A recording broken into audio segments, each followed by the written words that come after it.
Counties champions, which has meant more concert work and appearances on both radio and television. The band gets together for rehearsal at least twice a week. It's a way of life for the band and Bob Howard, their musical director and conductor.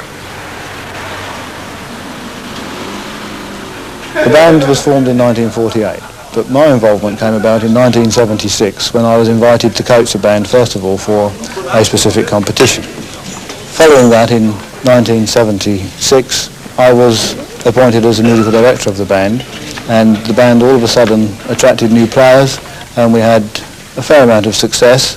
In fact, we had a lot of success because it culminated in us winning the National Championship second section in 1977. We were then promoted to the championship section of the brass band world, and whilst realising this is very difficult to maintain a position in that section, we feel that we did very well. In the 5 area competitions, which are the main thing for the brass band world, so far we had a third 2 years ago, and this year our greatest achievement so far when we won the London and Southern Counties Championships.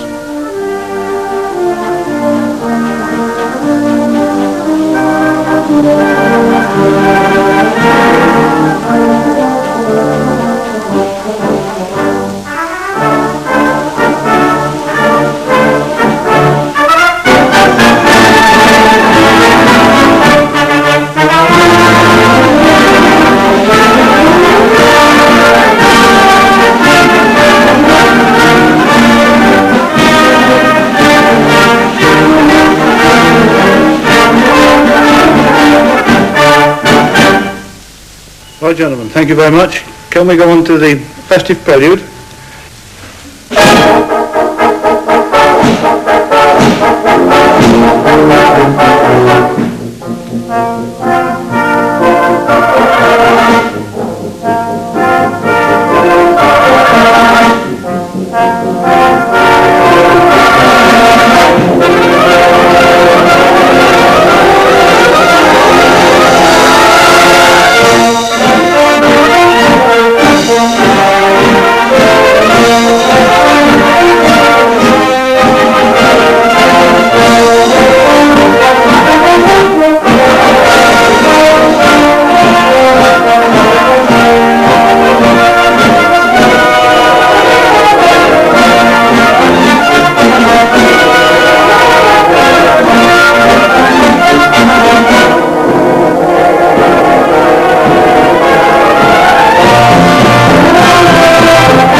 Clacton Band is a very happy band because we look upon ourselves as a family band. Most of the band members, their wives, their parents and friends form our very active and very reliable supporters club. Frank is one of our oldest members, and he has been a very active bandsman outside of the band room as well, through holding the position as a chairman for many years and also a good number of years as a band's librarian. Barry Aldous has been in the band for 20 years. At one time he was a member of the National Youth Brass Band of Great Britain, and in Clacton Band he's been the principal euphonium player for the last 4 years. Philip Hall joined the band while he was still at school. He was then 14 years of age. He progressed through Clacton Band's juniors and is now playing the solo horn for the band. He was also a member of the National Youth Brass Band. Apart from the competition side, we are a very, very busy band in the summer period, when we play 11 different concerts at the Prince's Theatre in the town. We have a very strong local following, and therefore our concerts have to be different. We get many visitors. In fact, we get visitors who come back each year and always come to our concerts, which we sincerely hope they enjoy.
on to the second programme in this year's search to find the best of brass.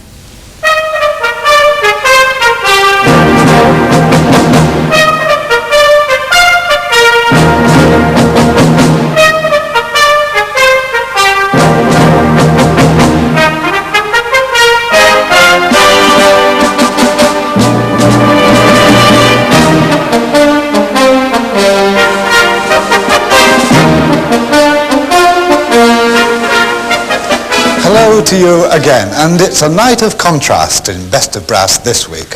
One band hewn out of the coal of a mining town way back in 1870, the other built on the sand of a seaside resort in the middle of this century. Whitburn Borough Band, the Scottish champions who used to be known as Whitburn Miners' Welfare, are about to take on a band from the other end of the country, Clacton-on-Sea Cooperative, and they do a lot for the welfare of holidaymakers down in Essex. It was Whitburn Borough, you may remember, who did a sort of Bonnie Prince Charlie down here last year, and they advanced as far as the Assembly Rooms in Derby, being beaten to the crown narrowly in the final.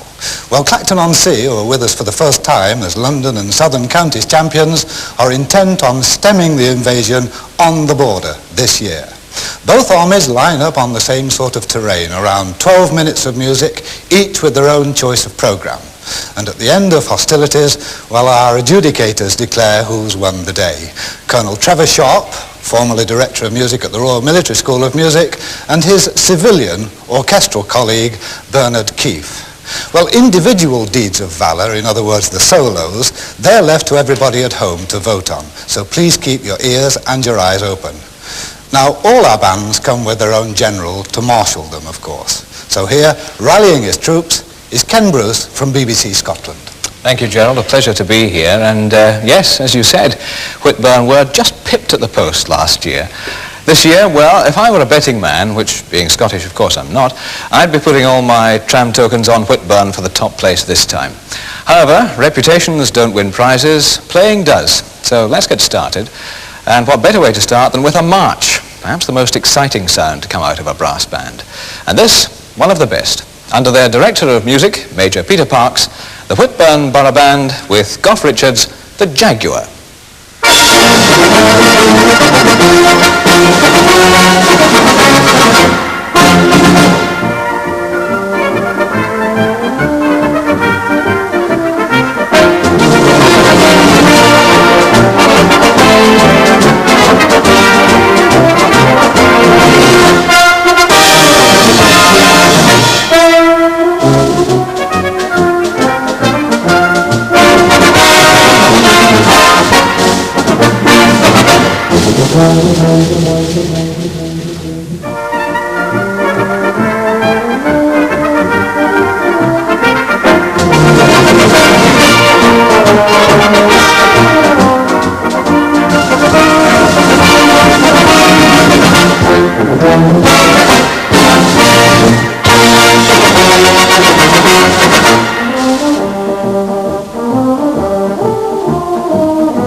Well, now for our solo. And if you watched the 1981 series, you'll know that this year's soloists have a great deal to follow. But we at Whitburn can claim the top soloist from last year, 19-year-old Martin Wilson. a fine trombonist who's now studying on a scholarship at the Royal College of Music in London, but who's more than happy to make the journeys north to play with the Whitburn Band. And I'm pleased to say he's with us again tonight. The piece is more usually a violin solo, something you may have been used to seeing, was it Henry Seisel perform, leaping up and down? However, tonight, keeping relatively stable throughout, Martin Wilson with Monty's Chadash.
Yes, fleet of lip, I think, is the term for that.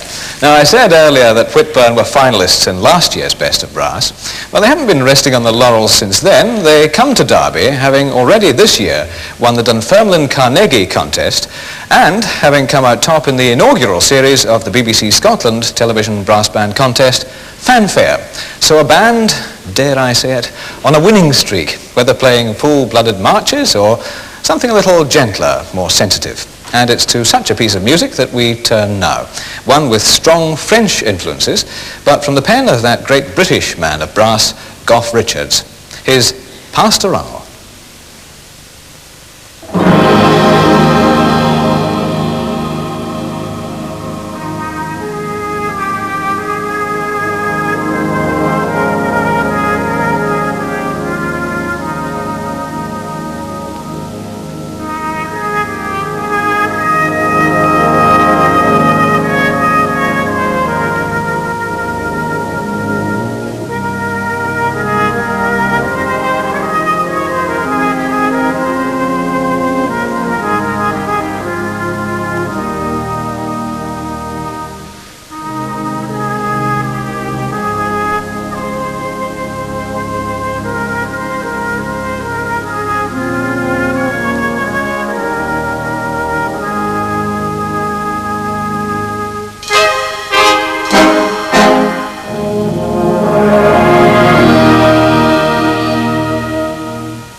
Now, I think it's fair to say that in personality terms, Whitburn are one of the livelier bands around. And this natural exuberance within the discipline of a brass band, I believe, puts an exciting edge into their playing, which marks them out from other bands. It's something I think you'll be aware of in their final offering tonight. Major Peter Parks conducts the Whitburn Borough Band in the scherzo from Malcolm Arnold's Fantasy for Brass Band.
Wow, so Whitburn fired the first shot in a campaign which they hope will bring even more victories than last year. They're not going to scare off Clacton easily, though, because they know what it's like to be under fire. After all, they do have to keep on changing their programs all the time to keep those holidaymakers happy. And their general, John Dunn, always keeps his cool when the flak flies on his daily radio program. Are you ready for this battle, then? Indeed we are, sir. Joel, thank you very much indeed. Now, there's a dastardly and dangerous rumour around that there are no good bands in the southeast of England. A rumour put about, may I say, by bands who are not in the southeast of England in fear of competition. We shall see. Now, this is a fairly young band, but they've risen fast through the ranks in the last 5 years, up from the second section to the championship section, and they're now the champions of London and the southeast. And the man who steered them to this success is on the rostrum this evening. That's their musical director, Robert Howard. And they're going to open their program with a brand new piece from America by Stephen Buller, and it's called A Festive Prelude.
Now, as Gerald said, the Clacton Band does play for the holidaymakers. In fact, they give about 12 concerts during the season. So not only do they have to keep their program fresh, they also have to keep in touch with the pop scene. Which brings us on to our solo spot, and music by that man of many hits, Neil Sedaka. Now, this is going to be a family affair because it'll be played for us by the son of the conductor and the son-in-law of the band's secretary. And while you work that out, listen to Stephen Howard playing Solitaire.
Beautiful Stephen Howard playing Solitaire. Well, now something very English, although in fact it's written by an Australian whose centenary we're celebrating this year, the incredible Percy Grainger. Incredible he was. He used to sport an afro haircut, which at the turn of the century was quite something. And he also wore suits made of toweling so that he could wash them, because he thought that conventional suits were most unhygienic. However, it was he who gave us the famous shepherd's hay.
Shepherd's hay, and if you'd like to know, hay is or was a round dance. In fact, Dr. Johnson said it was named after the contented peasants who danced round their haycocks, which is ingenious if not very likely. Well, now finally a gallop, and one of the real band favourites. Malcolm Arnold wrote 2 little suites for brass band, and this is the gallop from number 2.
So, Malcolm Arnold pieces and both performances. Let's see which went down best. Bernard Keefe.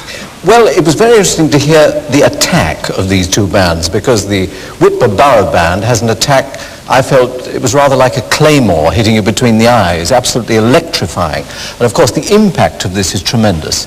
But on the other hand, Clacton, although it didn't have quite that kind of, had its own sound and its own way of playing, was very attractive. So we had here 2 quite distinct ways of playing, which each in themselves was something to praise.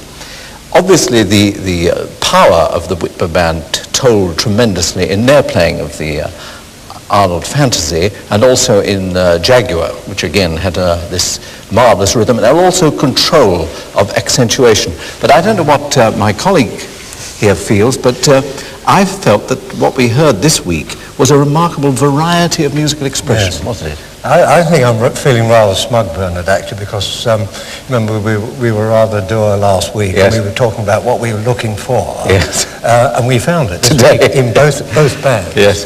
Both very attractive playing. There was much more precise style in the projection of dynamics, of some very good structural dynamics and rhythms that came across very well in all the pieces. Even in the soloists, we had some marvellous facilitation for the trombone. Let's go on to the quieter one, Yes. Shepherd's Hay and Yes. Pastoral. What did you think I of it? rather like that arrangement, not Neil Risson's arrangement of Shepherd's Hay. A lot of kind of filigree harmony and rhythms in there, which came through very well. A bit lumpy at the beginning. Sounds as though it's a fairly close balance in your minds, gentlemen. Before you tell us the result, the favourite one of mine, really, what's tipped the result, the way it's gone? Shall I say, well, in my opinion, the control of accentuation to bring out not only the rhythm of the fast, loud pieces, but also of the softer pieces. There was a control of that kind of rhythmic structure in one band that was not quite so perfect in the other. Yes, Well, speak up now and let's hear the result. Come on, Trevor. Well, I thought they're two very good progress, and if I am allowed to say, these two bands who have emerged upon the scene in the last 3 or 4 years and made a tremendous impact on the brass band world. They've got people thinking. Indeed. Make an impact on us now with the result. Well, we gave Whitburn for quite a dynamic programme. We gave them 89 marks, and for a very excellent Clacton 87.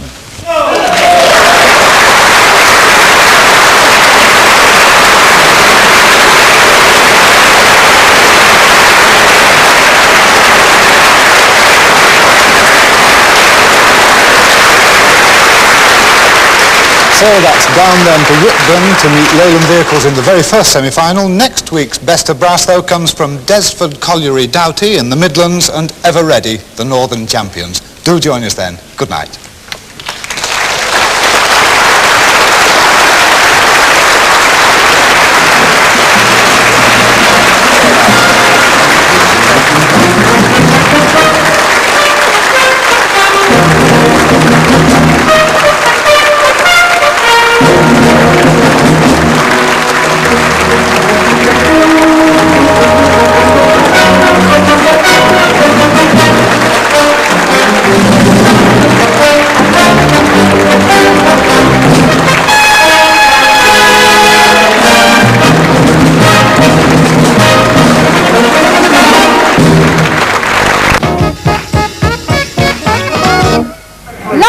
We reported from the United States on how Tesco was able to offer Levi's jeans at knockdown prices. Hi boys, the price at the Levi's store in London's Regent Street was £52. The price at Tesco's, £30. Then came Calvin Klein, Adidas, Nike, then Safeway's joined in with Fila and Kappa. Now Tesco, Safeway and all the supermarkets have been told they can no longer sell designer clothes at bargain prices. Who buy? The bureaucrats in Luxembourg, of course. Do sit down, boys. Rajan Datta reports.